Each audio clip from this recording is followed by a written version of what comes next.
Assalamualaikum warahmatullahi wabarakatuh. Selamat malam teman-teman Karang Taruna dimanapun berada. Semoga malam ini teman-teman dalam keadaan sehat walafiat, ya kan. Malam ini sambil menunggu Digital It All bergabung, izinkan saya mau menyapa nih siapa yang sudah melihat live ini ya malam ini. Halo, ada Gumilang Hidayat, selamat bergabung, terima kasih.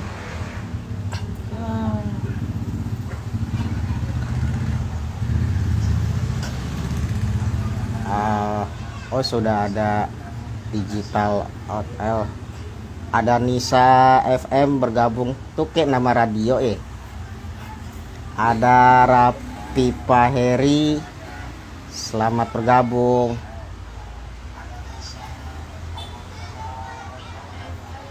Ada Ajahra 26 underscores, ada Heri Suryana 988.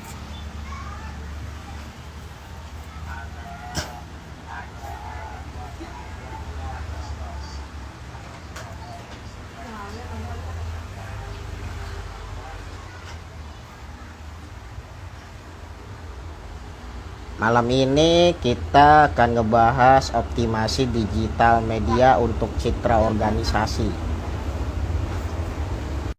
Kita bahasnya apa? Simak sampai habis ya, teman-teman Karang Taruna semuanya.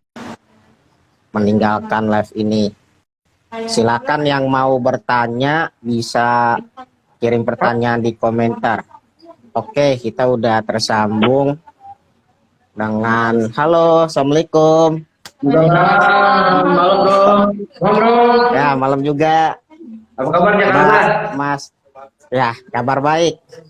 Alhamdulillah. Gimana kabar di sana?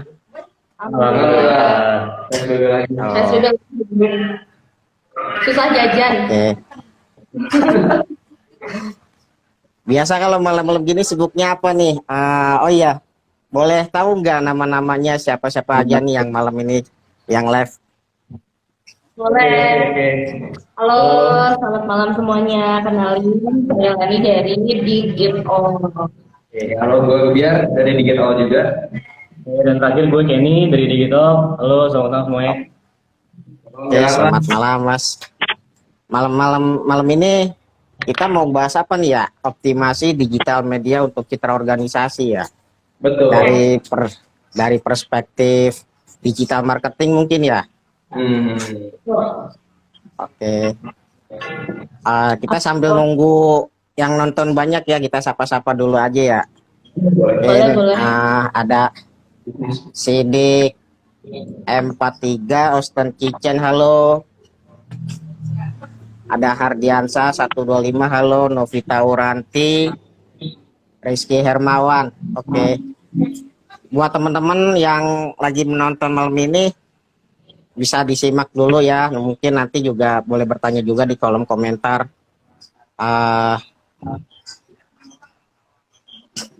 Oke, bisa dimulai ya. Digital ini bergerak di bidang apa ya kalau boleh tahu kita profilnya? Oke.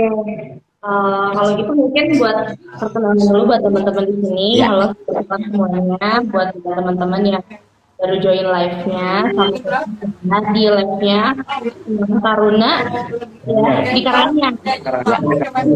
Ya, Karang Taruna 05 Karanganyar. Oke. Halo, salam kenal semuanya. Di sini ada Lani, ada Gebiar dan juga ada Kenny dari Dikit All. Jadi malam hari ini mungkin kita bakal ngebahas seputar yang berdigital-digitalan adalah ya. Nah, kalau untuk pertanyaan ini adalah Dikit All ini tuh sebenarnya bergerak di bidang apa sih?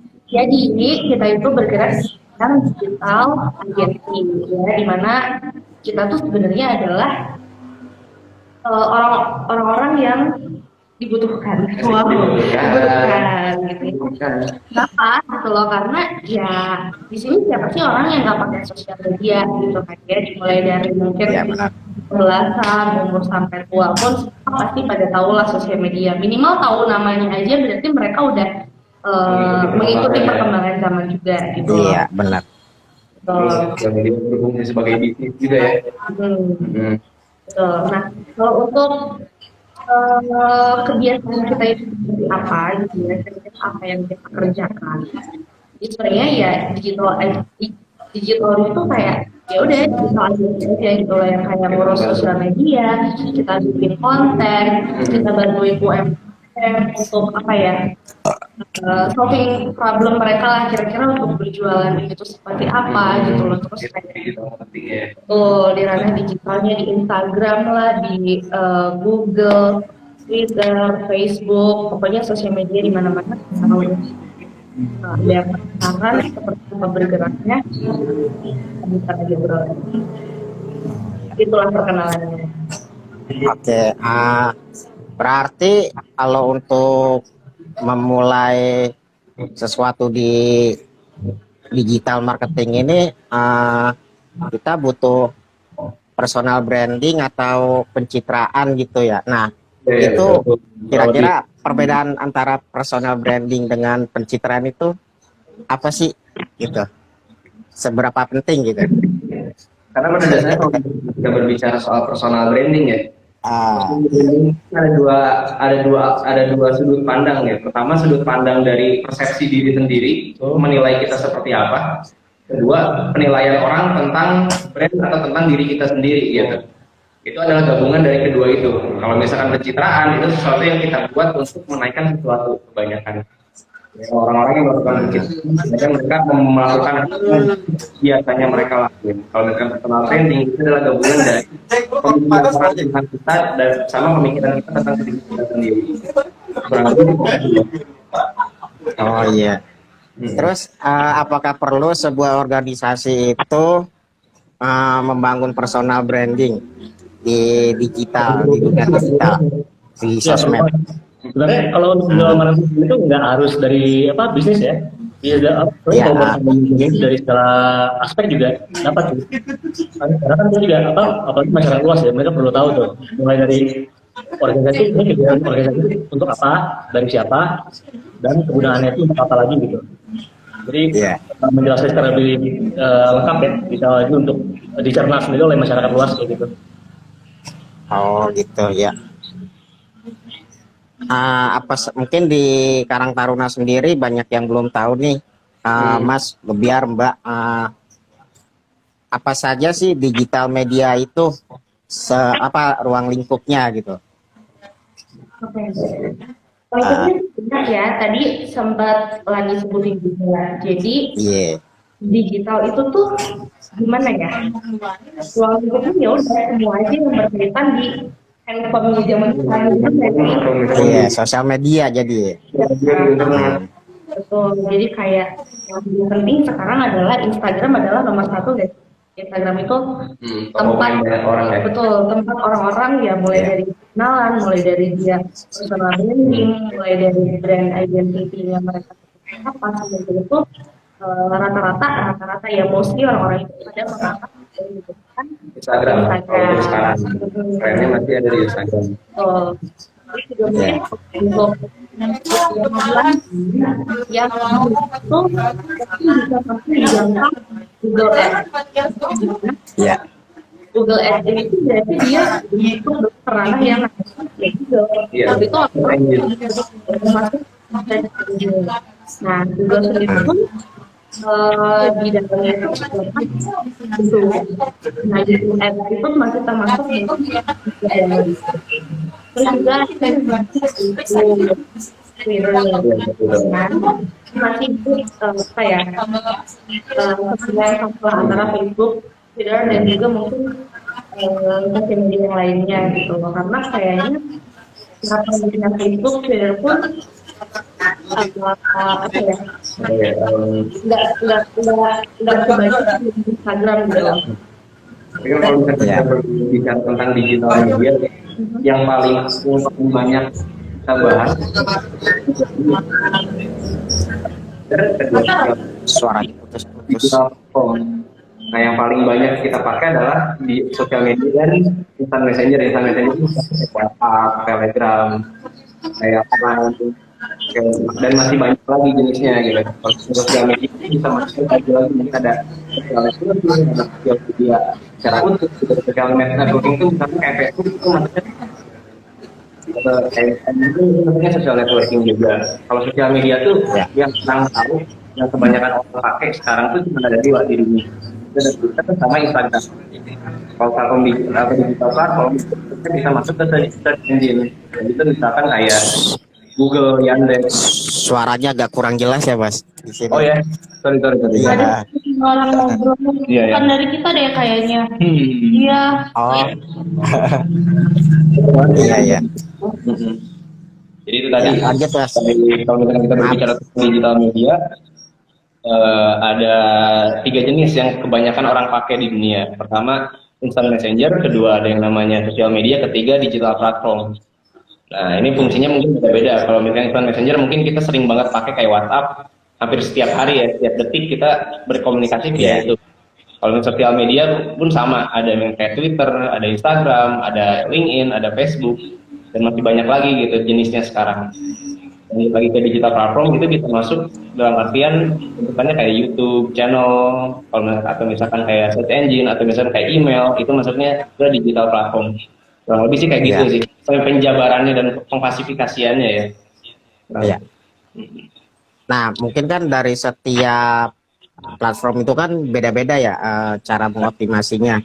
Mungkin dari Digital ini bisa memberi ngasih masukan atau sedikit ilmu buat kita-kita nih yang sudah menonton, gimana sih cara untuk mengoptimasi di Instagram gitu, sosial media Instagram untuk organisasi. Kalau untuk organisasi sendiri ya, sekarang digital media hampir semua lini, semua industri pakai ya, mulai dari segi bisnis, non-profit organization, kayak misalkan Karang Taruna ini kan, misalkan Ya. pakai untuk kebutuhannya sendiri, karena pada dasarnya yang namanya digital media itu pemecahan masalah dari apa yang nggak sempat terjangkau oleh sesuatu yang dilakukan secara offline.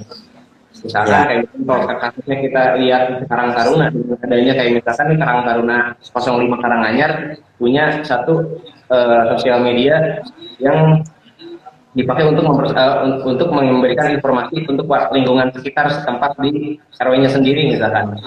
Itu adalah bagian dari pemecahan masalah yang sebelumnya nggak pernah terpecahkan mungkin secara organisasi. Kalau misalkan kita ngelihat bahwa Karang Taruna apakah dari organisasi mengoptimalkan sangat wajib, karena ini aja kasarnya ya sangat bentuk bumi sosial media gitu kan, apalagi untuk lingkungan kecil gitu kan. Gak cuma dari anak kecil sampai usia dewasa, semua orang megang smartphone. Jadi caranya fungsi sosial media ini untuk organisasi bisa mempersatukan semuanya, saling berbagi informasi atau misalkan membuat konten agar kegiatan kepemudaan di lingkungan masing-masing itu bisa lebih hidup lagi dari sebelumnya. Karena pada dasarnya kan kebanyakan kalau di Bandung sendiri, nggak tahu nih kalau di Jakarta ya, sekarang sampai kayak IO 17-an kan, kebanyakan persepsi orang biasanya ya. Nah, dengan adanya digital media mungkin persepsi itu bisa dihilangkan. Nah, misalkan dari kalau saya lihat dari Karang Taruna di Karanganyar ini, banyak banget konten-konten kayak misalkan tiap hari Jumat tuh bagi-bagi makanan ya, apa Jumatan. Itu didokumentasikan. Ya, sehat itu kan, singkatan dari apa tuh gue lupa. Sedekah hari Jumat. Sedekah hari Jumat ya, sehat ya. Gue lihat banget di Instagramnya Karang Taruna. Itu maksudnya satu contoh yang bisa menginspirasi banyak orang pada akhirnya gitu. Kan dengan aksi sosial, misalkan kalian membuat sesuatu, ada bencana, kalian bikin penggalangan dana, fungsi sosial media itu berpengaruh besar untuk publikasi sama promosi pergerakan apa yang dari organisasi itu lakuin. Nah, kurang lebih sih kayak gitu. Lebih ke cara penyampaiannya sih Mas. Iya, gitu ya. Kan sekarang persepsi orang kan susah berubah Mas ya. Apalagi dengan dari mulut ke mulut kayak gitu. Misalkan menggunakan sosial media ini, otomatis masyarakat luas tuh lebih tahu lagi nih, ini Karang Taruna itu sebenarnya asli itu seperti apa sih? Mulai dari kayak ada bukti konten ya, video ya, Iya, kayak dilakukan sama konten. Karanganyar kayak gini gitu. Jadi kan membuka mata masyarakat luas lagi gitu. Jadi karakter luas itu nggak cuma seperti yang mereka dengar doang gitu loh. Ah, Jadi lebih ke pencitraannya lebih optimal sama personal brandingnya pun lebih positif. Dalam artian Karang Taruna emang dengan adanya digital media ini pasti bisa kayak ngasih tren-tren positif buat lingkungannya. Yap. iya. Jadi dua value ini dapat langsung gitu. Mulai dari pencitraan sama personal Personal branding. branding ya betul. Hmm. Terus kalau untuk menurut digital ini konten-konten apa saja sih yang bagus untuk dipublikasikan di Instagram gitu atau di sosial media? Oke. Konten-konten yang bagus menurut tim digital. Ya tergantung juga sih sebenarnya. Iya. Keperluannya untuk apa kayak gitu. Keperluannya sendiri untuk apa. Tapi kalau menurut kita ya, konten yang paling bagus itu adalah konten video dan juga mengedukasi. Yang mengedukasi sih sebenarnya. Nah, jadi kayak kebanyakan orang itu ada research juga yang membuktikan ya. Tapi aku nggak tahu lupa siapa yang menemukannya. Jadi bahwa kayak suatu video itu benar-benar lebih menarik orang daripada orang membaca. Iya. Jadi kalau menurut tim digital sendiri adalah zaman sekarang emang orang-orang itu tertarik gara-gara ya udah gua latah nih ngelihat video ini kok dia bagus ya pakai bajunya, kok dia lucu ya kayak gini. Sebuah pengaruh itu ya. Betul, kok dia bisa ya mengedukasi dengan cara mungkin bagi-bagi makanan di hari Jumat kayak gitu loh. Jadi kan membuat orang-orang yang ngelihat itu makin penasaran ya apa sih kira-kira yang mereka lakukan di belakang video ini gitu loh. Iya. Kayak gitu. Kalau dari segi kontennya sendiri sih untuk sekarang ya lebih banyak orang-orang menggunakan konten-konten yang mengedukasi atau mendidik orang gitu, memberi sesuatu yang baru gitu, menginspirasi orang. Dua konten ini yang paling banyak dicari dan banyak disukai banyak orang di internet gitu. Kalau kita lihat misalkan di YouTube atau misalkan di Instagram konten-konten pendidikan tuh kayak misalkan kita ngasih sesuatu yang baru, informasi-informasi atau fakta-fakta baru itu lebih disukai banyak orang. Cuma kalau kita misalkan memposting itu saya sensasi, sekedar sensasi doang, atau misalkan kita bikin video kayak klarifikasi atau apa, lebih baik kita memberikan sesuatu yang positif mulai dari pendidikannya dulu gitu. Bahwa pada dasarnya kan hutan rimba ya, walaupun bisa ada di situ ya kan, mulai dari hal yang negatif, dari konten yang positif sampai konten yang sensasional, konten yang kontroversial, semua posting dan terpublis secara liar gitu di sosial media. Gimana caranya kita tetap punya core yang bagus, apalagi untuk organisasi, better untuk kontennya sendiri lebih banyak yang mengedukasi masyarakat sama menginspirasi banyak orang juga. Kurang lebih sih gitu. Nah, kalau untuk tools yang direkomendasikan sama digital untuk teman-teman yang ingin membuat konten itu kira-kira toolsnya itu apa aja ya? Biar bisa membuat konten yang bagus sebagai orang yang awam. Ya, kalau misalnya persepsi orang yang untuk menciptakan konten yang bagus, kadang orang-orang tuh terjebak bahwa alatnya harus bagus, toolsnya mesti yang mumpuni, yang mahal. Sebenarnya enggak. Iya, benar-benar. Dan sebenarnya enggak harus seperti itu. Dengan kita kayak gini aja, dan mungkin sudah memberikan konten-konten yang positif buat orang kan pada dasarnya. Kita bermodalkan kamera depan handphone, kita bisa ke Jakarta Bandung gitu. Sekarang jadi kan Jakarta kita sama Bandung kita lagi ngobrol itu misalkan. Cuma juga untuk tools apa aja nih yang mesti dilain. Pertama sosial medianya dulu nih. Pertama dari medianya kita mesti punya konsistensi dalam memposting sesuatu. Kan dibikin tema harian dengan tiap hari Senin. Setiap hari Selasa kita mau posting apa nih, gitu kan. Dan untuk toolsnya sendiri, kita nggak perlu repot-repot memikirkan bahwa semua berbayar dan semua harus mengeluarkan dana yang besar. Gitu. Sebenarnya kalau digital media atau sosial media yang dibutuhin kan hanya kuota internet aja. Dan wifi ada di mana-mana kan sekarang kan. Kita bisa akses. Wifi ada yang pakai provider pribadi gitu kan, untuk bisa kita live IG atau kita bikin konten. Dan banyak software di Play Store atau di App Store juga itu mumpuni banget untuk kita membuat sebuah konten yang berkualitas. Karena balik lagi kayak misalkan sekarang TikTok lagi rame nih, walaupun TikTok cara gaya videonya nggak terlalu bagus-bagus banget, tapi semua orang suka gitu. Nah, artinya apa? Tidak harus kita mempunyai sesuatu yang wah untuk bisa membuat konten. Semua berawal dari ide dulu. Dari ide baru kayak misalkan, apalagi sekarang lagi banyak banget konten-konten kayak yang lagi naik daun kan sekarang podcast tuh. Podcast di mana-mana orang nah, sebenarnya orang berpikir bahwa gue mesti punya mikrofon, mesti punya mic, ternyata kan ya juga. Kita untuk membuat satu rekaman audio yang valuable untuk kita posting dan kita nikmatin dan dinikmatin sama banyak orang. Jadi maksudnya balik lagi bahwa berawal dari ide dulu, kedua makan fitur-fitur sosial media yang ada dan mengikuti tren sih yang paling banyak sebenarnya. Jadi tidak terpatok dengan tools seperti apa yang harus kita punya untuk bisa menggerakkan sebuah konten sosial media gitu. Banyak juga ya tools-tools yang gratis yang bisa dimanfaatkan ya di Play Store seperti Canva mungkin gitu ya. Iya betul. Kayak Canva itu kan bisa untuk presentasi, untuk membuat poster. Itu kan sebenarnya kan semua yang bersifat digital kan mempermudah orang. Intinya kan saya untuk memecahkan masalah. Dari biasanya online. Kalau online itu semuanya pecahan masalah semua. Misalkan kayak Karangtaruna mau bikin penggalangan dana korban banjir atau korban bencana apa, itu sudah posting saja kan di sosial media, orang transfer ke rekening tertentu gitu kan, cara yang berbeda.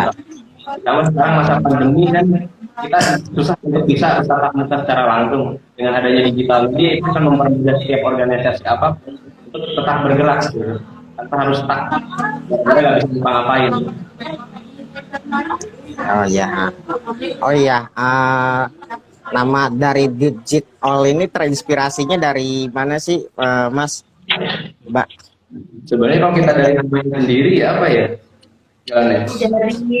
Dari ya udah karena emang kita digital agency aja.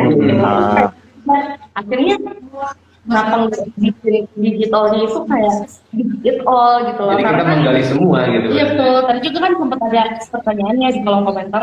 Iya. Karena Mulyana JKT, iya. itu artinya galur gitu ya. Emang benar sih, kita maksudnya kayak kita pun nggak terpatok untuk ngerjain apa, hanya di sosial media doang, nggak cuma hanya personal branding doang, nggak cuma bikin video doang gitu. Karena ya apapun permasalahannya yang di digital, semuanya bisa kok gitu. Maksudnya kayak untuk ngobrol-ngobrol barengan sama kita, bisa konsultasi sama kita juga boleh. Kita gali dari semua sisi. Karena pada dasarnya kan kita memberikan jasa untuk orang-orang menaikkan pendapatan dari UMKM atau dari brand yang mereka jual atau mereka tawarkan gitu. Itu yang kita bantu dari sana juga gitu kan, dari satu sisi. Kita melihat permasalahannya apa nih, biar misalkan dari satu UMKM pengen minta bantuan kita untuk dibuatkan konten di sosial medianya. Kita misalkan dibuatkan materi campaign promosi dari sosial medianya sendiri gitu. Kita cari tahu di situ bahwa kita nggak cuma melihat bahwa ini harus untung secara bisnis, tapi di satu sisi harus memberikan value untuk banyak orang. Gitu. Jadi orang tuh nggak hanya untuk membeli sesuatu itu tidak hanya untuk dia sadar beli doang dan butuh, tapi ada nilai lain yang bisa dikasih dari situ. Itu yang membedakan dari marketing dengan konvensional marketing. Gradasinya cuma ada di titik itu gitu. Di saat konvensional marketing lebih banyak menjual produk, kalau kita menjual solusi apa yang orang pengen gitu, yang orang butuhin dan akan yang bisa membantu banyak orang dari produk yang kita tawarkan gitu. dari produk yang orang tawarkan kayak gitu. Nah berarti kan kalau apa sih dalam membuat konten itu mungkin di sini teman-teman ada yang belum mengerti copywriting gitu, mungkin bisa dari tim digital menjelaskan copywriting itu apa sih? Copywriting, oke. Kalau misalkan copywriting itu adalah kita tahu banyak-banyak dari segi tulisan dari segi tulisan aja gitu. Copywriting itu bisa kita sebut kalau di Instagram adalah caption. Ya. Ini adalah rata-rata jarang kan orang mau baca ketika captionnya itu hanya mendeskripsikan kayak suatu brand doang. Itu jarang banget. Kalau gue baca panjang-panjang, tapi ternyata tidak menarik perhatian gue sendiri gitu loh. Nah, di sini adalah peran copywriting. Kalau dari 100% itu 30%-nya ya. Iya, 30% itu menyentuh emosi orang. Gitu. Jadi gimana caranya kita bikin copywriting itu tuh benar-benar dibaca sama orang gitu. Makanya kenapa para YouTuber pada bikin caption itu semuanya clickbait. Iya. Apa? Judulnya apa gitu loh. Tolong jangan ditonton. Jadi kan orang-orang penasaran untuk nonton. Iya. Perannya copywriting. Atau judul-judul berita juga kan sekarang kayak gitu ya. Lebih ngasih kayak yang provokasi ya buat orang-orang membaca padahal isinya belum tentu sama dengan judulnya. Tapi itu bukan sebenarnya bukan contoh yang baik ya, cuman itu masih pro kontra juga. Tapi di satu sisi itu memberikan efek bahwa pada dasarnya ya secara survei orang-orang kebanyakan apa namanya? Kalau misalkan dalam jualan di digital ada 3 poin kenapa orang membeli sesuatu. 80% orang membeli barang itu karena emosional. Karena faktor istilahnya lapar mata ya. Lapar mata ya, kalau dikata lapar mata kan. 10% karena kebutuhan, 10%-nya lagi karena kemampuan. Justru kebutuhan dan kemampuan persentasenya lebih dikit daripada emosi orang. Makanya kenapa banyak produk yang dia bikin promo yang malah bikin orang penasaran buat lihat gitu kan. Kalau misalkan kita lihat iklan-iklan YouTube, apa nih? Kredivo gitu kan. Apa nih? Misalkan Tokopedia bikin apa nih? Atau misalkan Shopee bikin apa nih? Gitu kan. 12 atau apa gitu kan. Itu bagian dari copywriting juga, karena pada dasarnya copywriting gimana caranya kita nggak panjang lebar ngomong di situ, tapi orang tertarik untuk masuk dan tahu tentang konten promosinya. Ini lagi promo apa nih gitu kan. Orang-orang tuh dilihatnya dari kata-kata awal dulu. Jadi biasanya kalau kita lihat konten writer, dia bakal maksimalin di paragraf pertama. Selebihnya akan divisualisasikan lewat media gambar. Kurang lebih sih kayak gitu.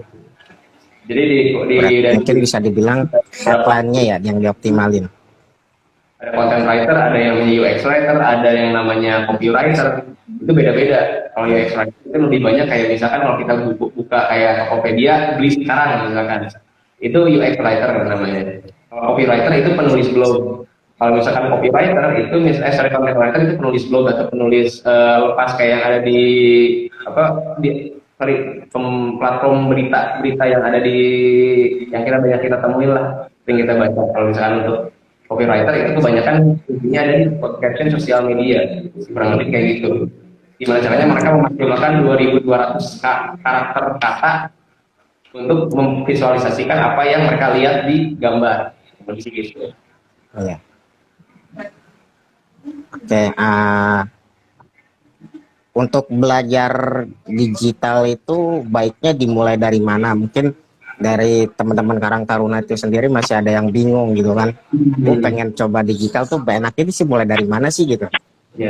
Dari menurut digital sendiri. Belajar digital itu awalnya dari mana? Dari kepribadian sendiri yang pengen pede sih, kalau menurut lagi ya. Ada kemauan dulu gitu loh, kayak maksudnya oke, aku mau belajar digital misalkan dari sisi sosial medianya gitu loh, kayak gimana caranya kita membangun brand image sama orang-orang gitu loh. Kayak kan nggak mungkin kita membangun brand image tapi diri kitanya sendiri pun dicap jelek sama orang-orang kayak gitu loh, contoh kasarnya ya. Jadi kayak gimana sih caranya orang-orang itu nyari trust sama diri kita sendiri gitu loh, dengan cara mungkin kayak ya udah kegiatan dibagusin gitu loh ya. Ya itu tadi istilahnya balik lagi ke pencitraan yang bagus. Kayak gitu sih. Positif juga ya. Karena pada kedua juga fungsinya sendiri, karena pada dasarnya itu tadi seperti yang udah pernah kita bilang tadi beberapa kali bahwa sosial media ini kan intinya adalah problem solving. Apa yang pengen kita kasih ke orang itu dulu aja harus terjawab gitu. Gue pengen membantu ilmu-ilmu tentang misalkan organisasi itu seperti apa, atau misalkan tips kepemimpinan itu seperti apa. Kayaknya ini konten-konten yang bakal relasi dari ide-ide itu dulu harus muncul gitu. Kita harus menemukan ide-ide dulu di awal. Bahwa gue bikin sosial media, gue ingin memanfaatkan digital ini untuk apa nih ke depan, manfaat apa yang gue pengen kasih ke orang. Itu dulu harus dijawab. Kalau itu udah dijawab, nantinya kan lebih mudah untuk kita membuat konten-konten yang berhubungan dengan digital media, mulai dari sosial media sampai ke platform-platform kayak YouTube. Lebih gitu. Karena pada dasarnya kebanyak digital media kan sekarang udah banyak banget. Influencer banyak banget misalkan. Atau misalkan Iya. YouTuber di Indonesia banyak banget jumlahnya. Tapi pertanyaannya apa yang membedakan lu dan orang lain? Itu dulu. Apa yang lu mau kasih ke orang lain dan beda dengan orang lain kasih ke orang-orang ada yang ada di sekitarnya. Itu dulu harus dijawab pada dasarnya. Kalau itu sudah terjawab, baru kita dengan dirinya ide-ide kreatif akan diri. Itu yang kita lakuin biasanya. Kenapa kita dengan apa kalau misalkan lihat di Instagramnya digital lebih banyak edukasi tentang sosial media seperti apa, bahwa kita pun aware bahwa sosial media ini jangan sampai disalahgunakan untuk hal-hal yang benar gitu kan. Kebanyakan kan orang menggunakan sosial media untuk kriminal, ada aja orang yang melakukan itu, tapi di satu sisi kita nggak boleh menggiring persepsi masyarakat ke situ bahwa digital itu bukan sesuatu yang negatif. Kita bisa belajar banyak hal dari digital gitu kan.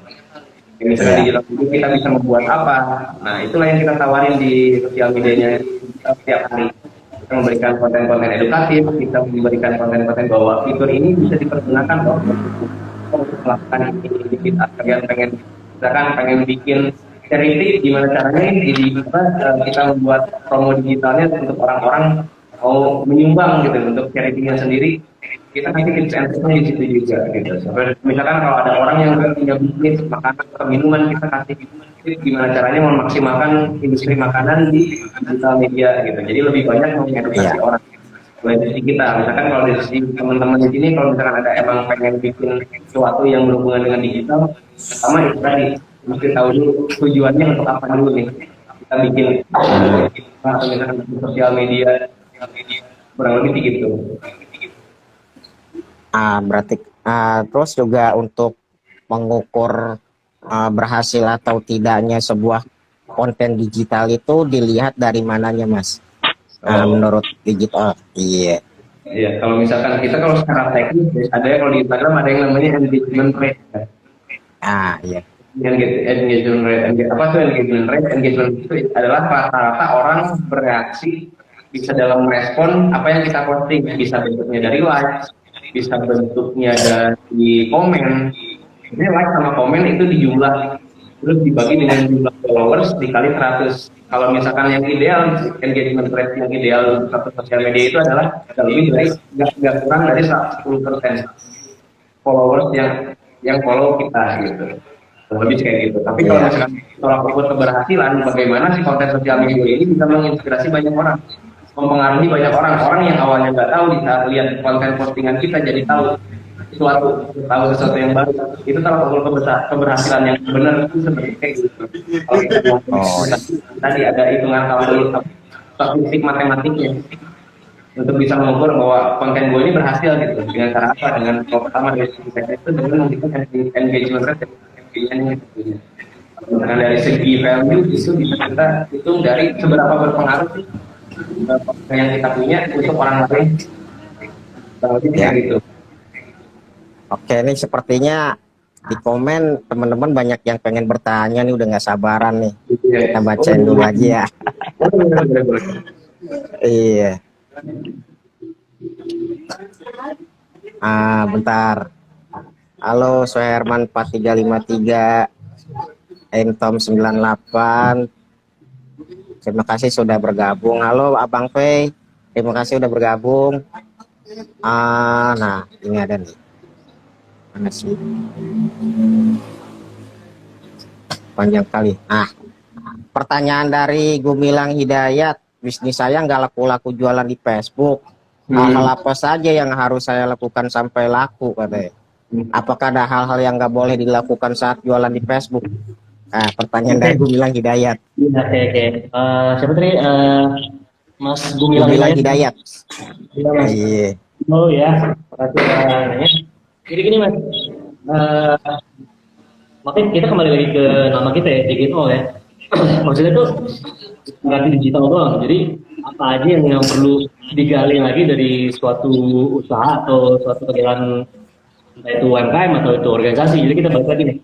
Jadi kayak apa yang lebih dibutuhin ya dari suatu bisnis usaha. Dan misalnya coba tadi Mas bilang tadi ya, lebih dibutuh tuh bagaimana nih, misalkan dari Facebook tadi katanya nggak apa kurang laku ya. Mungkin Ya dari kurang segi, laku ya. iya mungkin dari segi ada beberapa ini nih, ada beberapa aspek nih. Entah dari itu suatu konten, kalau misalnya itu kontennya kurang menarik, kita lebih alihkan ke Instagram, visualisasi gitu loh. Entah itu bisa dari video, lebih apa, lebih testimoni lebih dapat lagi. Apa itu dari si jualannya yang masih dominan ini kita untuk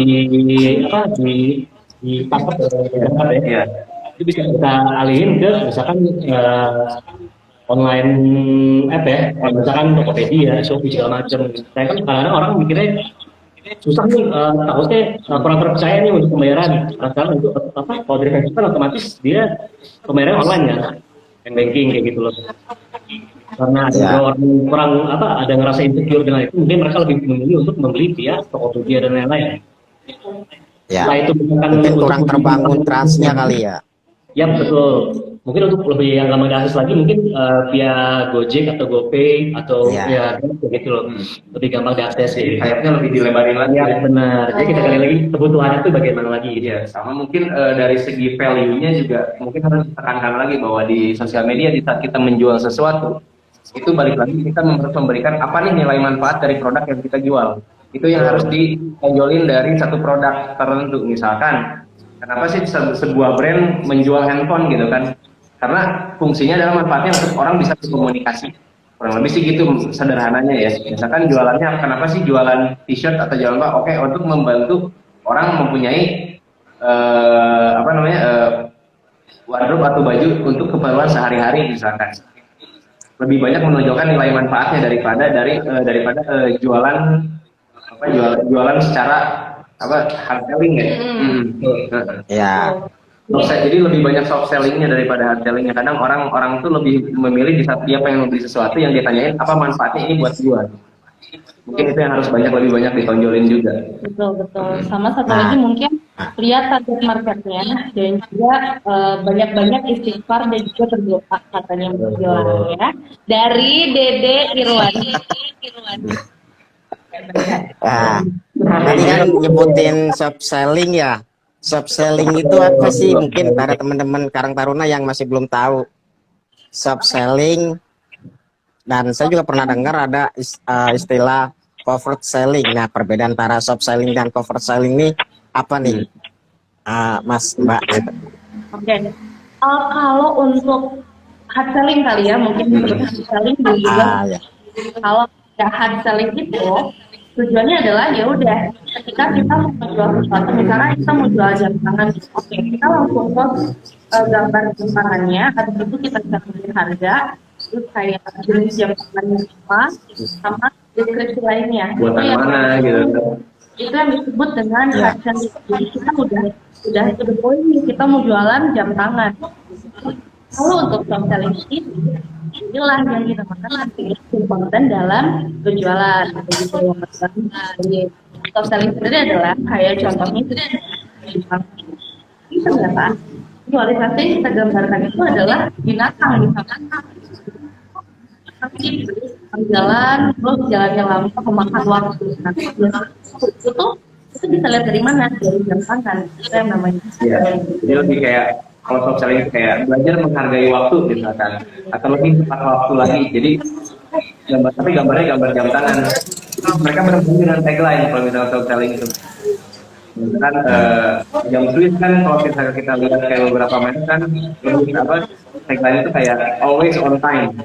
Ini tepat waktu gitu. Tapi sebenarnya kan dia lihat bahwa oke, dengan jam tangan ini gue bisa lebih memperbaiki, karena gue lebih menghargai waktu lagi.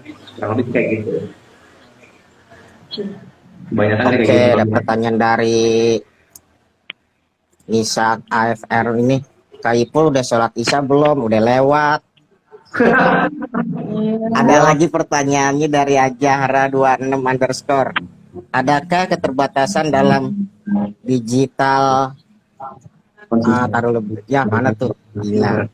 Bentar, adakah keterbatasan dalam digital pemasaran online?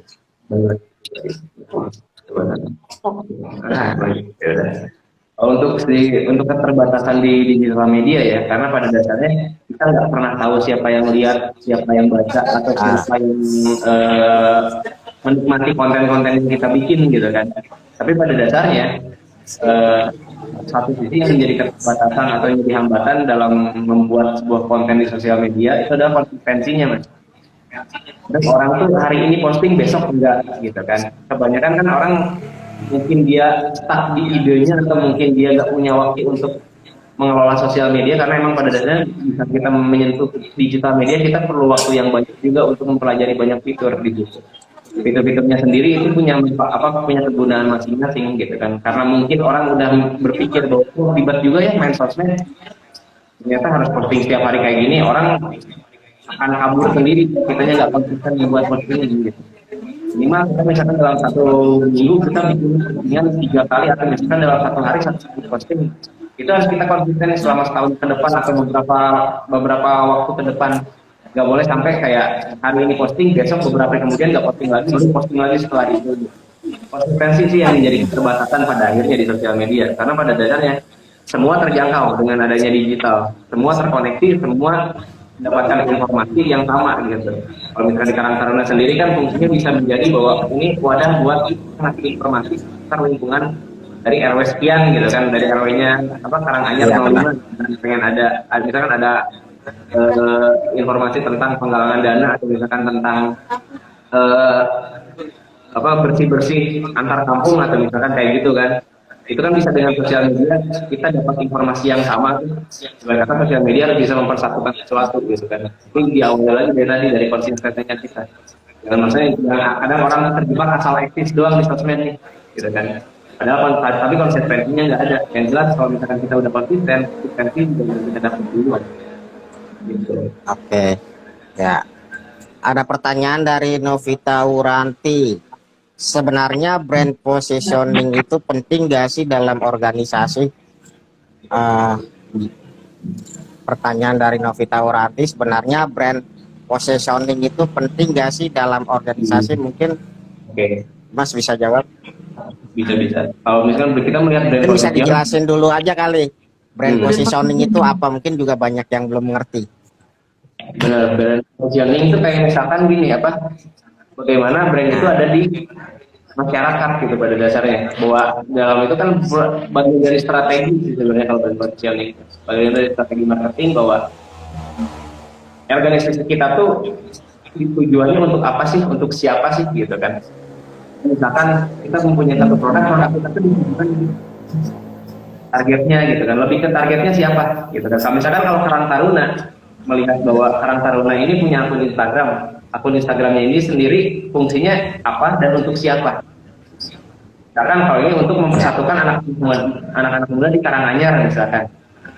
Misalkan anak-anak muda di Karanganyar nggak akan ketinggalan informasi selama mereka memfollow Instagramnya Karang Taruna dari Karanganyar sendiri misalkan. Itu dan positioning. Kalau misalkan kita kayak dalam organisasi fungsinya lebih banyak, siapa sih yang akan menerima manfaatnya dari setiap brand yang dibelinya. Kalau misalkan posisinya adalah Karang Taruna, berarti mengakomodir kebutuhan informasi anak muda yang ada di lingkungan Karanganyar misalkan. Anak mudanya bisa diberdayakan untuk melakukan hal-hal yang positif. Itu adalah yang kebanyakan kayak gitu. Jadi brand positioning itu adalah brand identity. Ya, Jadi betul. kalau kalian mengenal brand ini, dan juga harus tahu brand positioning itu target market kalian itu dan kayak pertemanan ini ataupun kayak daerah-daerah lingkungan kalian itu seperti apa. Hasil lihat dulu. Jadi kan kita bisa tahu nih target kita kayak apa, target kita kayak apa. Betul. Baru habis itu kita bikin kontennya. Iya, yang sesuai dengan apa yang dipengen sama brand Kita capai. sendiri. Ya. Ada pertanyaan lagi dari Novita Wuranti. Apa sih yang bikin kakak-kakak tertarik terjun ke dunia digital marketing? Mudah, serba mudah sekarang. Karena sekarang di zaman semuanya dipermudah ya. Siapa sih nggak kemudahan gitu di saat kita melakukan promosi dengan berbagai keterbatasan, misalkan kita promosi dari mulut ke mulut itu kan sangat terbatas banget ya. Gak semua orang bisa tahu dengan digital media, semua orang bisa menjangkau pada akhirnya. Karena pada dasarnya yang namanya digital itu nggak mati sampai kapanpun. Karena pada dasarnya digital itu mengakomodir dua kebutuhan manusia. Mau tiap manusia kan karakternya beda-beda, tapi mereka pasti punya dua sifat dasar. Yang pertama, manusia itu cenderung pengen diakuin. Kedua, manusia itu cenderung narsis. Makanya kadang di sosial media banyak orang-orang selfie kan, karena Iya. kedua kebutuhan itu terakomodir oleh sosial media. Makanya kenapa sosial media dari dulu sampai sekarang nggak mati-mati, malah banyak ya karena itu tadi orang narsis. Gitu. Itu secara psikologisnya. Kurang lebih sih kayak gitu. Kedua juga karena sekarang era pandemi juga kita sangat terbatas untuk bisa melakukan sesuatu gitu kan, apapun yang dia aktivitas kita pun jadi sangat terbatas. Dengan adanya sosial media, Iya. kita mendobrak keterbatasan itu semua gitu. Jadi apapun yang kita pengen berkarya, kita pengen melakukan pekerjaan, atau kita pengen tetap jualan, yang awalnya mungkin jualannya offline gara-gara pandemi, kita jualannya di online misalkan. Itu justru memberikan peluang yang lebih besar karena jangkauannya nggak cuma di daerah itu doang, tapi Kalau se-Indonesia jangkau lebih luas ya. Nah, bisa menjangkau lebih luas. Betul. Nah, terus pertanyaan lagi dari Eguanim Ante. Seberapa efektif hashtag dalam sebuah konten? Lalu apakah hashtag yang kita pakai harus selalu lurus dengan isi konten atau dibolehkan menggunakan hashtag yang memang sedang viral? Bukan sebenarnya. Oke, jadi sebenarnya hashtag ini sendiri pun merupakan suatu produk dari sosial media. Jadi bukan Ya. sosial media, hashtag itu adalah produk di dalam sosial media. Nah, seberapa penting hashtag dalam sebuah konten? Kalau zaman dulu sih mungkin orang-orang pada belum ngerti perkembangannya, udah sampai sekarang ya, Iya. udah sampai sekarang gitu loh. Nah, kalau sekarang mungkin hashtag itu kayak 50-50 lah, dipilih sama orang gitu loh. Apakah penting apa enggak gitu loh? Karena kayak kebanyakan orang dari hashtag itu random gitu loh. Misalkan jualan tas Bandung, itu kan bener-bener banyak ya yang Iya. kayak gitu. Dan kalau menurut digital sendiri sih kurang efektif untuk bener-bener memasarkan dan juga menargetkan pasar yang kita mau. Betul. Pada dasarnya hashtag makin kesini itu kurang bintang itu. Karena semakin banyak fitur-fitur sosial media yang bermunculan dalam satu sosmed, itu masih bisa jadi pilihan juga buat teman-teman yang ini masih mengoptimalkan hashtag tertentu gitu untuk penjualan tertentu. Karena kadang orang pun bingung di saat buka sosmed pengen mencari sesuatu, dia bisa dimulai dari hashtagnya. Dan beberapa kayak digital platform menjual hashtag itu sebagai produk. Itu bukan jumlah followersnya, tapi seberapa banyak orang yang menggunakan hashtag gitu. Semakin banyak, semakin kita akan masuk ke eksplorasi orang di digital media. Walaupun dia mungkin follow kita, walaupun dia nggak mengikuti kita dari konten-kontennya kita gitu kan, bukan followersnya kita, tapi dengan adanya hashtag orang yang nggak follow lagi bisa lihat. Bisa ngelihat konten kita ya gitu. Ada pertanyaan lagi, lalu apakah hashtag yang kita pakai harus selalu lurus dengan disebutkan atau dibolehkan menggunakan hashtag yang memang sedang viral? Ini pro kontra. Suka-suka dia yang jualan. Saya jualan juga. Lo mau konten lo dengan brand identity atau lo mau konten lo viral? Itu aja. Gitu.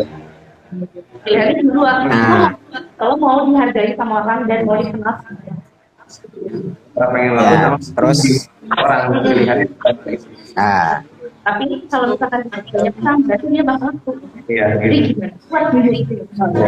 Itu sebenarnya pro kontra juga sih pakai hashtagnya menggunakan hashtag tertentu. Mungkin beberapa hashtag harus menggunakan hal kayak gitu. Kan kita jualan baju atau jualan ikan gitu. Sekarang kan banget nih ikan cupang di mana gitu kan. Kalau misalkan orang pengen nyari ikan, itu tinggal cari aja hashtag jualan ikan cupang gitu. Ntar bakal ketemu tuh akun yang jualan gitu kan.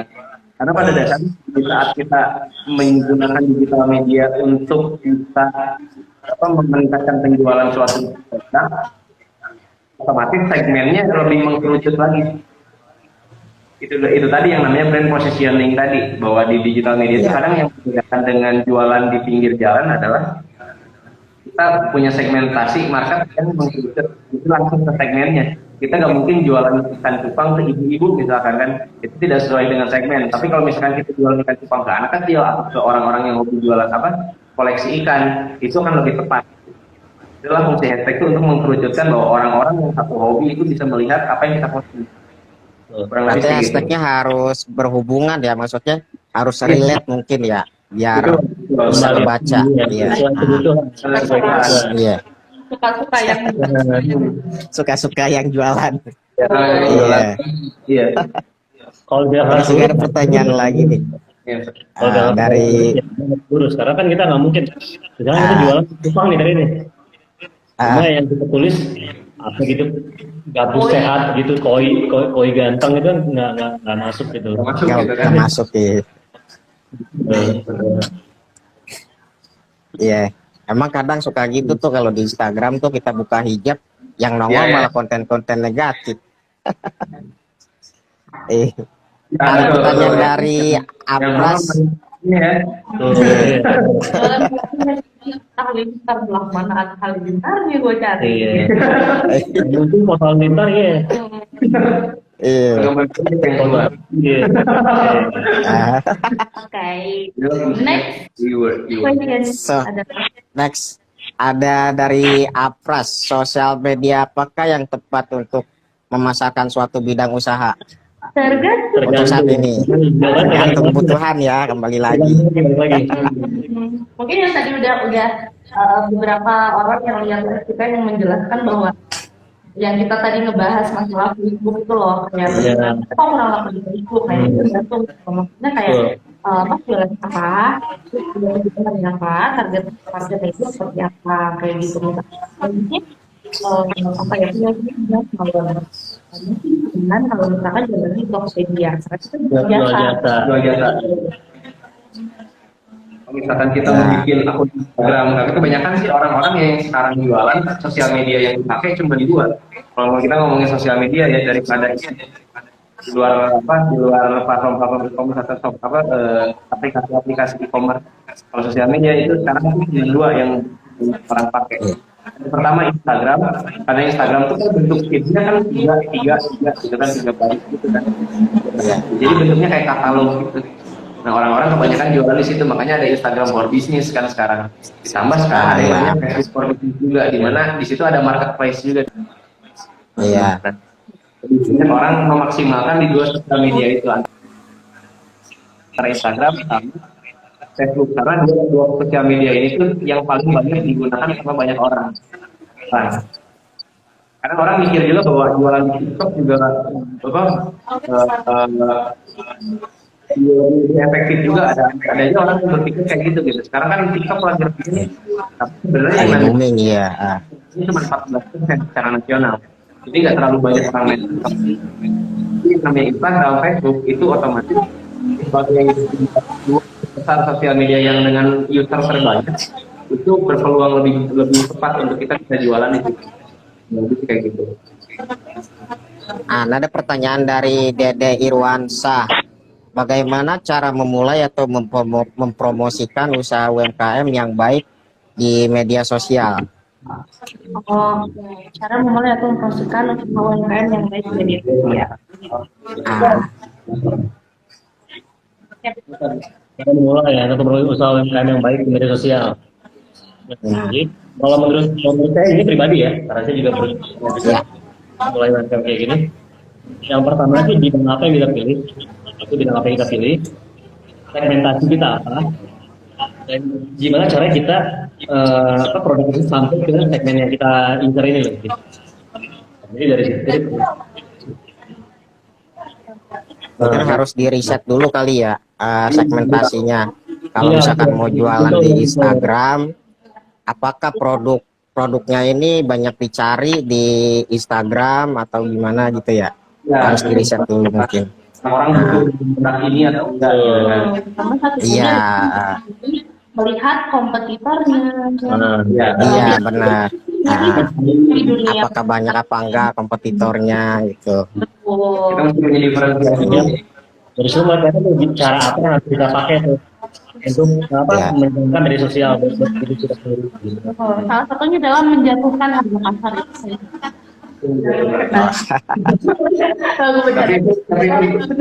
Banting harga. Tapi sebenarnya merusak banget kalau menjatuhkan harga pasar.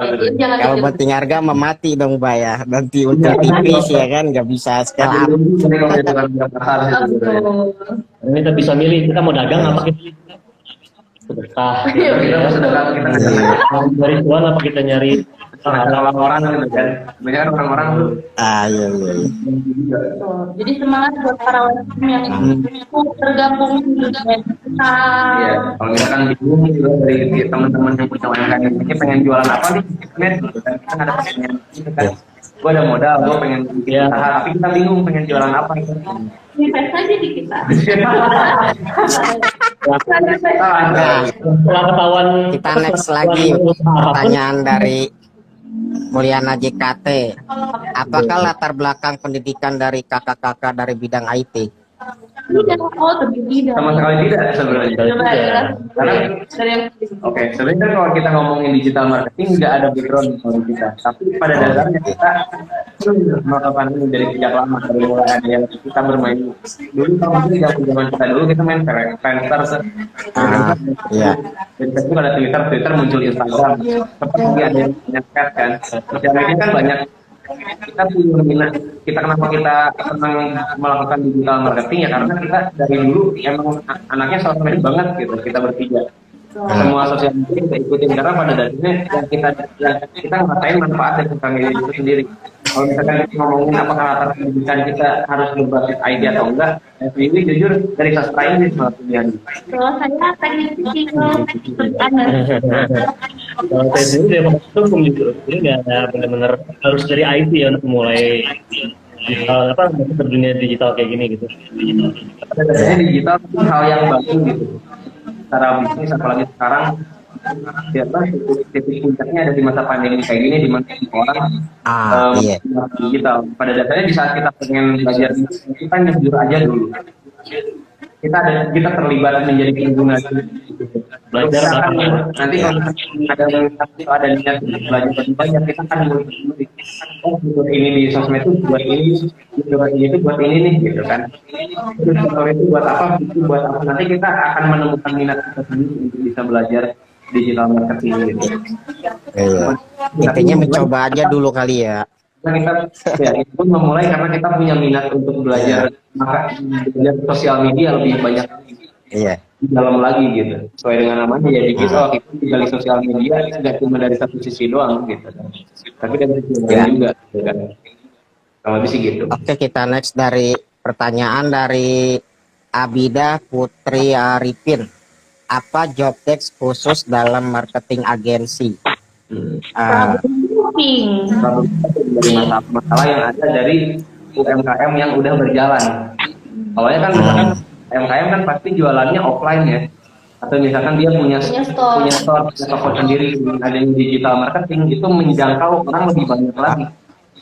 Lebih kejangkauan sebenarnya. Biasanya kalau misalkan di Karanganyar ada satu toko nih, toko baju atau toko clothingan kayak gitu, itu hanya mengakomodir orang-orang yang ada di Jakarta aja. Tapi dengan adanya digital marketing, semua orang ke Indonesia jadi produk Karanganyar gitu. Ya. Agensi ya. Kita next pertanyaan dari Bus Pariwisata Webster. Oh, isi. Haruskah kita posting produk kita setiap hari? Jam berapakah waktu yang tepat untuk posting produk kita? Ini mungkin di Instagram kali ya kayaknya deh ini. Iya betul. Kita posting produk kita. Tapi kalau misalkan untuk baru mulai, kayaknya lebih bagus setiap hari gitu.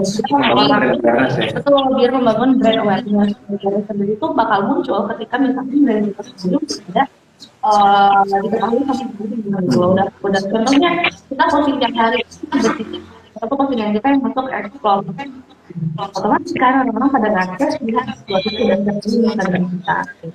Kalau untuk jam sendiri jadi kan misalnya dalam satu postingan kan ada yang namanya insight ya, insight Instagram kita kan bisa ngeliat tuh followers kita tuh ramainya jam berapa aja nih main sosmed. Ada yang mungkin ramainya di pagi, Iya, biasanya pada gemuknya di siang atau gemuknya malah di tengah malam. Nah ada kemungkinan bahwa setiap produk atau setiap brand itu dengan followersnya masing-masing itu punya jamnya beda-beda. Tapi pada dasarnya di saat kita ingin memposting sesuatu, kita mesti tahu dulu nih kompetitor kita tuh posting jam berapa. Mungkin kita bisa lebih pagi dari dia untuk memposting. Iya. Kayak gitu. Tapi pastiin juga di jam tersebut tuh orang-orang main sosmed gak nih? Karena pada dasarnya kan kita menebak-nebak nih orang main sosmed jadi jam segini, misalkan jam 9 pagi. 9 pagi belum tentu main sosmed karena mungkin dia bekerja, dia sekolah, dia kuliah. Tapi kalau misalkan jam 4 sore atau jam 7 malam, orang kan lagi santai itu. Jadi mereka pun buka sosmed akan lebih santai dan promosinya lebih tepat juga buat orang-orang tahu dari segi brand awareness sama promosi yang kita jalani, kurang lebih gitu. Oke, ini tambahan dari ini untuk pertanyaan bus pariwisata 5 star. Mungkin bukan cuman posting doang ya kalau untuk jualan di Instagram itu. Ya. Nah, kita juga harus berinteraksi dengan komen di Betul. postingan follower, dengan like. Jadi biar mereka ini ngeh kalau ada kita gitu ya, mungkin gitu. Karena pada dasarnya kan mungkin kita merespon cepat konsumen kita, Iya, kepercayaan akan terbangun. iya benar. Kita harus bangun kepercayaan dulu, iya. Nah, terus pertanyaan dari Riza Muhammad 29. Apakah SEO organic traffic Google masih powerful untuk meningkatkan penjualan? Oke, SEO Ih, atau pertanyaannya mantap nih. Oke, ini powerful untuk penjualan. Jadi sebenarnya kalau Iya. kita lihat ya, kita pahami dulu dari sisi advertising. Ini ada yang dinamakan SEO sama SEM. Ya, SEO itu adalah search engine optimization, Optimizing. optimizing, sama SEM itu adalah search engine management. Oke, nah di situ itu kan masih powerful untuk meningkatkan penjualan. Tapi masih banget gitu, masih banget. Dikarenakan gitu ya, banyak orang emang mencari produk yang mau itu. Biasanya kalau emang apa untuk mereka nggak dapet di sosial media, pasti mereka larinya ke Google. Kayak gitu. Jadi kalau misalkan untuk SEO sama SEO itu perbedaannya adalah Perbedaannya lebih banyak sih kayak kalau misalkan kalau di SEM sendiri itu bisa bermuaranya SEM. Tapi sosial media akan membantu itu sendiri. Itu misalkan jadi lagi tadi sebenarnya apa namanya ada pro kontra juga apakah SEO ini masih berfungsi atau enggak. Sosial media pun bisa membantu orang di saat mencari sesuatu di Google. Misalkan punya usaha kedai kopi ini, kita rajin posting di sosial media. Hampir misalkan dari Facebook, Twitter, sampai Instagram, kedai kopi itu punya dan rajin mereka posting di kedai Google. Kedai kopi itu kan muncul dengan sendirinya. Satu sisi itu cara organik. Kalau misalnya kita ingin mendapatkan pasar yang lebih luas lagi, SEO masih bisa pilihan buat orang-orang meningkatkan brand awareness sama penjualannya juga, kurang lebih begitu. Nah, gimana cara biar apa sih konten kita bisa di halaman 1 di itu di Google? Itu gimana strateginya? Itu bisa kasih sedikit. itu liciknya Google ya. Mereka punya juga ternyata. Nah sebenarnya kan kalau misalkan emang pengen ada di jajaran nomor 1 Google di paling atas pencarian itu emang pertama jual dari kita ngiklan di Google dulu nih. Tapi di iklan di Google juga kan banyak banget mulai dari ada yang pay per click, ada misalkan cuma selewat doang gitu kan, macam-macam gitu. Misalkan untuk bisa ada iklan di YouTube aja itu kan lewat Google sama.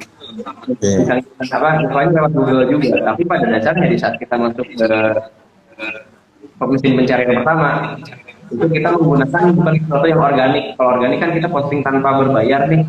Kalau postingan yang berbayar itu kemungkinan akan bisa masuk di paling atas sesuai yang awalnya kita dari mana. Jadi ini pada intinya adalah SEO yang menyebabkan pencarian kita paling tinggi gitu. Kalau SEM karena waktu dan apakah konten kita viral atau enggak pada akhir jadi omongin orang atau enggak gitu. Kita tahu bahwa untuk bisa jadi viral kan nggak gampang. Kita mesti pikirin juga kontennya juga.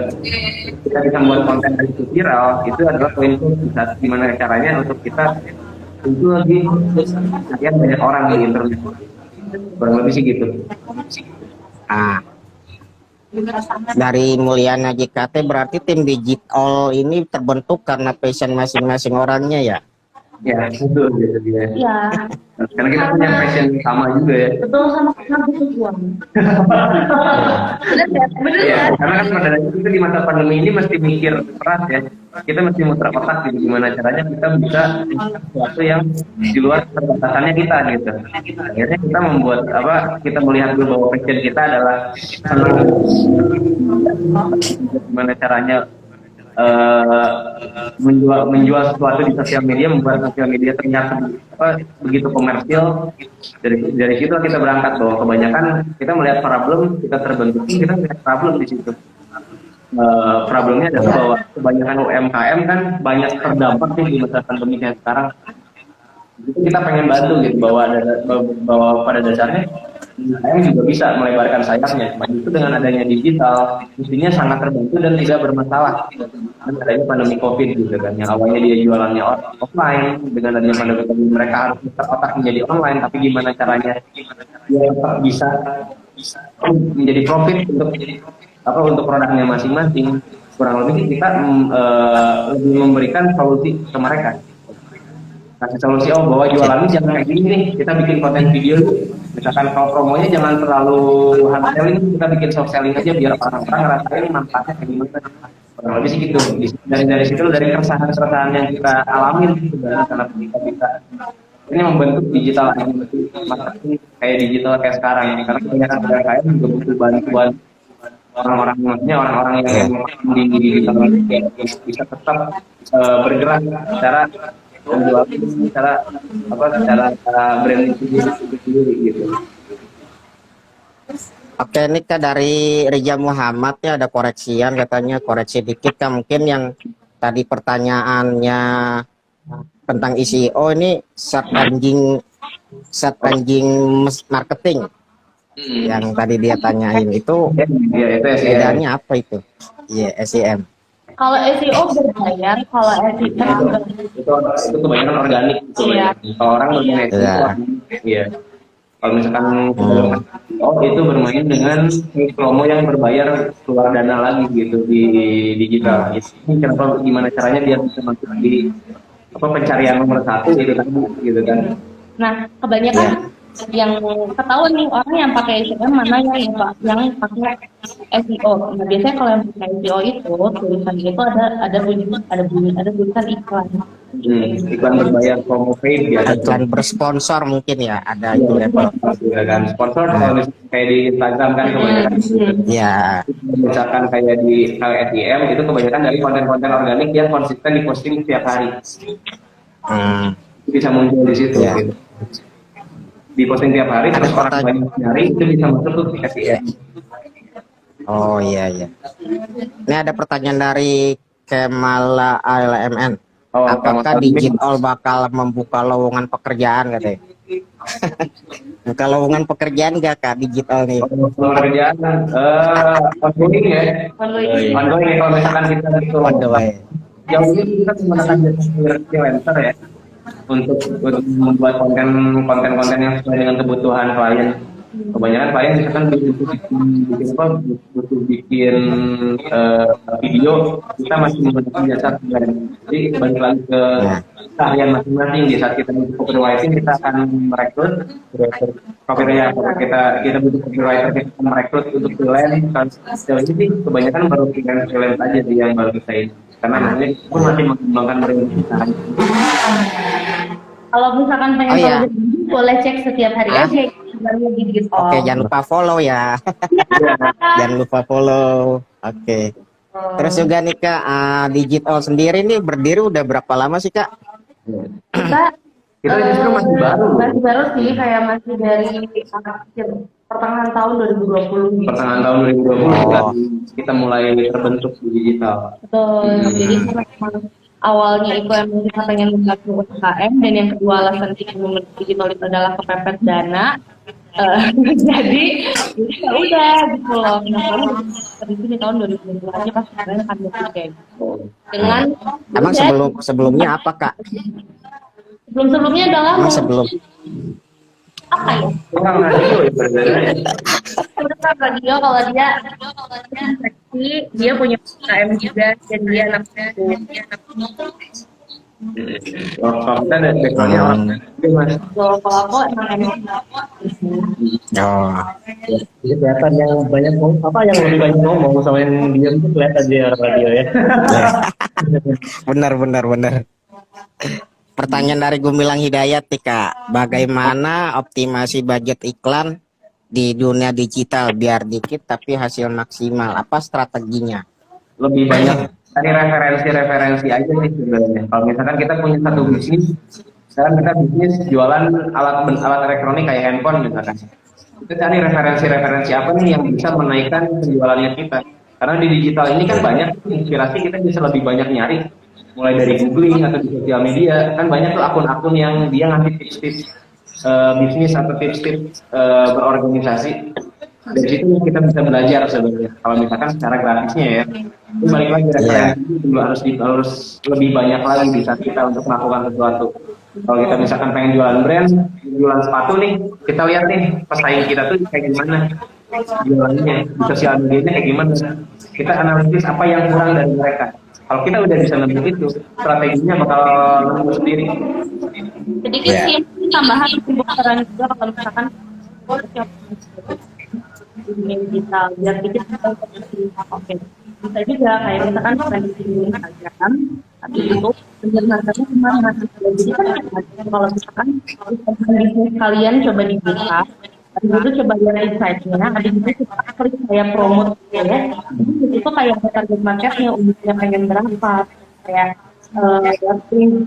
kita penjualannya pengen segimana gitu. Jadi kayak lebih dicari lagi lah yang seperti apa dan Strateginya sih gitu. Banyak cari referensi aja dari pesaing yang sudah memulai duluan atau misalkan dari Harus riset dulu ya. Iya. Karena memberikan banyak referensi kayak misalkan kan kalau misalkan kita senang desain nih pasti kita mencari seperti internet atau di internet. Biasanya orang-orang ambil referensinya dari referensi aja di internet untuk mencari strategi. Karena setiap brand punya strateginya masing-masing, punya karakternya masing-masing. Itu karakter yang emang kita harus punya. Pertama ya bangun karakter dulu, kurang lebih begitu. Next kita lanjut pertanyaan dari Heru Baeng. Apakah digital bisa memberikan semacam pelajaran manajemen yang baik untuk kita yang baru memulai bisnis? Buka kursus gak Kak? Nah, gini Mas, jadi kan nanti kita bakal ada webinar bareng sama HIPMI ini. Nanti untuk teman-teman dari Karang Taruna 05 Karanganyar ini bisa mau upload saya di Instagram kita. Ya, join aja. Nanti kita entah itu via Instagram atau dari Instastory nanti kita tahu infonya. Mengenai pembelajaran Ya, pokoknya follow aja dulu ya.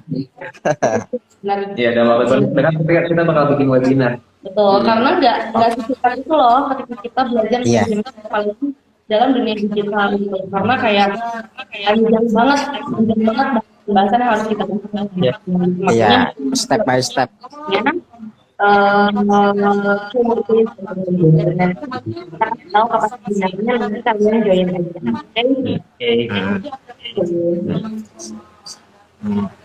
Oke nih Kak, terima kasih banyak ya Kak untuk malam ini live-nya.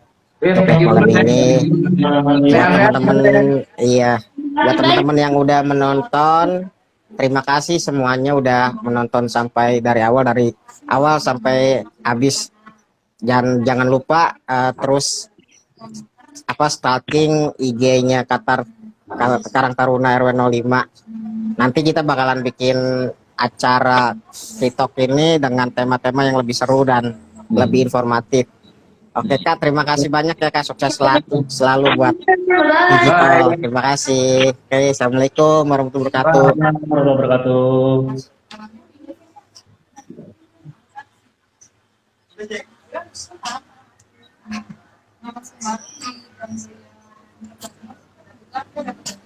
Oke, buat yang teman-teman yang belum dijawab nanti bakalan dijawab ya.